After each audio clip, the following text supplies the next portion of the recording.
Europe 1 présente... Ça va ? Je devrais avoir un retour. Petit stream entre amis avec Jacques-Antoine Grangeon, patron de venteprivée.com. Jacques-Antoine Grangeon, vous avez souvent dit que vous étiez attentif au bonheur des salariés qui travaillent chez vous et attentif à ce qui se passe dans la cité, que vous étiez fier d'avoir investi notamment en Seine-Saint-Denis, ce qui était assez emblématique. Ce qui est pas un endroit facile dans lequel développer des entrepôts qui livrent des produits. Oui, c'est souvent embouteillé en ce moment. Les grandes marques. La plaine Saint-Denis, là, c'est le bordel pour y aller. Oui, c'est le bordel. Et puis, c'est un département difficile. Il y a la diversité, il y a beaucoup de pauvreté, il y a beaucoup de chômage. Moi, je pense que c'est un acte courageux d'avoir... je crois qu'on a 70 000 mètres carrés d'entrepôts. C'est les anciennes imprimeries du monde, c'est ça ? Non, ça, c'est les bureaux.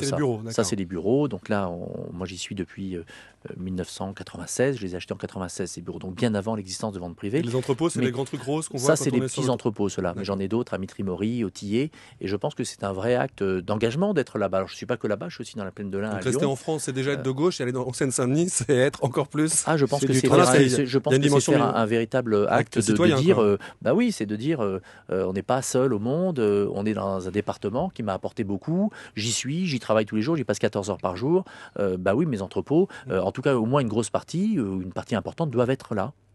C'est la partie c'est l'écosystème des entreprises et on se doit de ça, je pense. Alors, le progrès social et les réussites de chacun doivent être partagées le plus possible. Sur place, quoi. Alors justement, le problème en France, je vous coupe David, c'est que souvent on veut partager les richesses avant de les créer.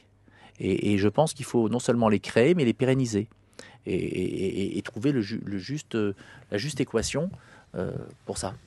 Alors justement, un des signes de cette volonté de vous engager dans la vie de la cité, c'est le fait de vous être impliqué dans la création d'une école avec Simon Signy qui s'appelle l'EMI, l'École supérieure de l'Internet. École européenne des métiers de l'Internet. Alors, qu'est-ce qu'il y a derrière ça ? Pourquoi vous y êtes allé ? Et quelle est votre implication là-dedans ? Vous payez ? Ça vous coûte des sous ? Alors, non, c'est plus que ça. D'abord, c'est pour moi... je ne vais pas parler pour Marc ou pour Xavier Niel ou pour Marc Simoncini ou pour Alain Malvoisin qui est la personne qui va s'occuper de tout le cursus pédagogique et diriger l'école, et Stéphanie Kierdrel qui est la directrice de l'école. C'est une école qui va ouvrir en septembre, mais qui est partie juste au moment d'un déjeuner avec Marc et Xavier. J'ai dû dire, où Marc m'a dit, moi j'adorerais faire une école, et moi j'ai dit, moi aussi, j'y pense depuis longtemps. Marc a dit aussi, Xavier aussi. Personne ne savait comment enclencher la chose. Et un jour, j'ai le directeur, le propriétaire d'une école que je connais qui m'avait appelé et qui m'avait dit moi j'adorerais faire une école des métiers de l'Internet, je pense que c'est l'avenir. Et donc le fait qu'il y ait quelqu'un qui soit très pratique pour le démarrer, alors que nous, c'est pas notre métier de faire des écoles, c'est un vrai métier. Et nos trois volontés ensemble, c'est une véritable entreprise ensemble. Donc déjà, c'est privé, c'est 4 actionnaires, c'est nous qui le finançons, c'est notre projet et ça démarre comme une petite entreprise. Et vous vous adossez à des gens qui savent faire, qui sont dans la formation déjà. Et bien évidemment, à Alain Malvoisin, dont c'est le métier depuis toujours. Qu'est-ce qu'on va apprendre dans cette école ? Alors, premièrement, le constat c'est quoi ? Le constat c'est que l'e-commerce existe depuis 15 ans. Inventé par Jeff Bezos, en tout cas c'est ce qu'on retiendra l'histoire, le commerce existe depuis 100 000 ans. Donc il y a plein d'écoles de commerce, d'écoles de e-commerce, il n'y en a pas beaucoup et pourtant il y a des changements fondamentaux. Ensuite il n'y a pas que l'e-commerce, moi c'est ma partie. Xavier c'est du marketing fantastique, de la technologie fantastique, télévision HP, l'inventeur de la box, vous le connaissez. Marc c'est un marketing de l'Internet, c'est lié sur le divertissement, le trafic, le pure player Internet. Donc il y a 3 métiers différents, provider, pure player, e-commerce. Et un constat. Le constat, c'est qu'on a inventé ces nouveaux métiers. On les a inventés.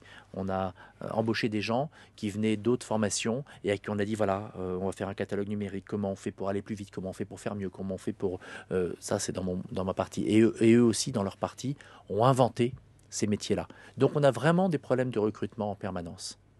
des gens qui comprennent vite, qui savent ce qu'il y a derrière l'écran, qui comprennent ce que c'est que l'Internet, les bons réflexes à avoir. Et je pense qu'il y a plein d'écoles qui forment à ça, mais pas spécialement directement à ces métiers. Alors justement, quelle analyse du marché de l'emploi, vous conduit à dire il n'y avait pas suffisamment de diplômés ou spécialisés là-dedans? Vous avez identifié, vous manquez en recrutement de candidatures dans ces métiers-là de l'Internet? Ah oui, je pense qu'il y a bien sûr il y a des écoles qui vous donnent des compétences très techniques de développeurs ou de web design ou de plein de choses. Mais en tout cas, une école qui prend les gens après le bac, qui sont des gros bébés, hein. Un mec de 18 ans qui a son bac, c'est un gros bébé. Il ne sait pas ce que c'est qu'une TVA. Alors ça, vous allez me dire, c'est une école de commerce, mais quand même, quand on monte une entreprise, c'est pas mal d'avoir les bases. Une facture, il ne sait pas ce que c'est qu'une facture. Donc déjà, il y a un cursus d'entreprise. Et puis après, il ne sait pas ce qu'il y a derrière l'écran, normalement. Sauf si c'est un geek et qu'il a tout compris. Mais il ne sait pas ce qu'il y a derrière l'écran. Et brusquement, on va lui apprendre que derrière l'écran, il y a plein de métiers différents. Il va choisir vers lesquels il veut s'orienter. Et on va lui donner quelque chose d'extrêmement concret. Donc à la fois, il y a un tronc commun qui est le tronc qu'on pourrait trouver dans des écoles de commerce, du droit, de la compta, de l'anglais, etc. Après, il y a la spécificité des métiers donnés par des gens qui font ça depuis 10 ans, 12 ans, et qui ont vachement envie de transmettre leur savoir. Ensuite, il y a des interventions avec des gens de l'Internet qui viennent parler. Moi, je me souviens, quand j'avais fait mon école de commerce, quand quelqu'un venait me parler de son métier pendant 2 heures, soit ça me gonflait, donc je savais que je n'irais pas vers ce métier, soit c'était fascinant, et je me disais, waouh, il y a des expériences intéressantes. Vous allez enseigner, vous ? Enseigner, c'est un grand mot, ça serait arrogant. Moi, je suis pas du tout je vais pas enseigner. Mais allez, moi, je le fais déjà à Sciences Po, ça m'amuse et quand on m'invite, j'y vais. Pourtant, vous avez raté Sciences Po, il n'y a pas de rancune. Et j'ai raté Sciences Po. Non, c'est plutôt. Ouais. Mais c'est une revanche. C'est élégant. Et je le fais au Masters d'HEC, donc c'est vachement intéressant parce que je viens pas enseigner, j'ai rien à leur apprendre, mais je viens leur raconter mon histoire. Alors après, si ça donne l'énergie à un seul de créer son entreprise, c'est génial. Johan, est-ce que c'est pas un échec de l'éducation nationale de ne pas avoir su ou de ne pas avoir tenté de faire véritablement d'apprendre un peu ce qu'est Internet aux élèves français, d'être toujours dans une espèce de défiance de ce qui est transmis sur le réseau. Est-ce que vous ne sentez pas ça dans l'éducation nationale? On fait une école parce que ces métiers, parce qu'on n'a pas su transmettre l'Internet dans les écoles françaises. Bon, je regarde plutôt devant. Moi, ce que je sais, c'est que les hommes politiques comprennent pas grand-chose à la révolution de la mutation de la consommation par les jeunes qui vont demain avoir des smartphones.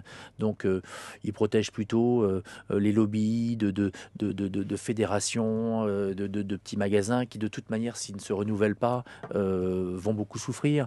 Donc, c'est pas l'Internet contre le reste du monde, c'est ensemble, en France, et on peut rayonner. Donc je regarde pas trop derrière. Justement, est-ce que vous auriez pas intérêt à vous dire, mais attendez, l'enjeu, l'avenir, il est que ce soit en Seine-Saint-Denis, à Paris, de dire, il faut que maintenant l'Internet fasse partie des cursus traditionnels. De toute manière, il devrait y avoir accès.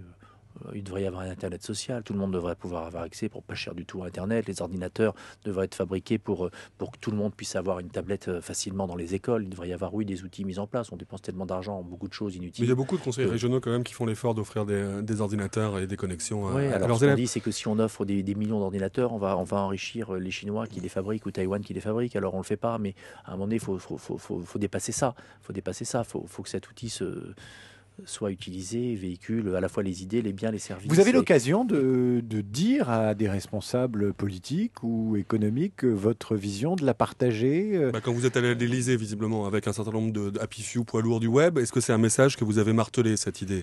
C'était plus un déjeuner sur...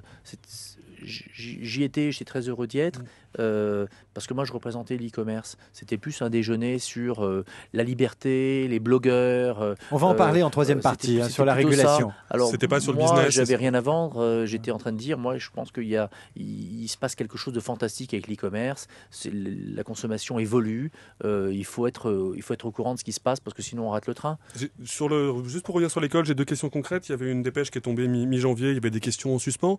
On savait pas où est-ce qu'elle serait située, cette école, donc je me demandais si votre logique Seine-Saint-Denis allait jusque-là. Non, elle sera à Paris ou en proche banlieue. Ça reste, c'est pas encore signé, quoi. Ça sera pas encore à la Plaine Saint-Denis. pour une simple raison, c'est que la plaine Saint-Denis aujourd'hui est encore trop dangereuse.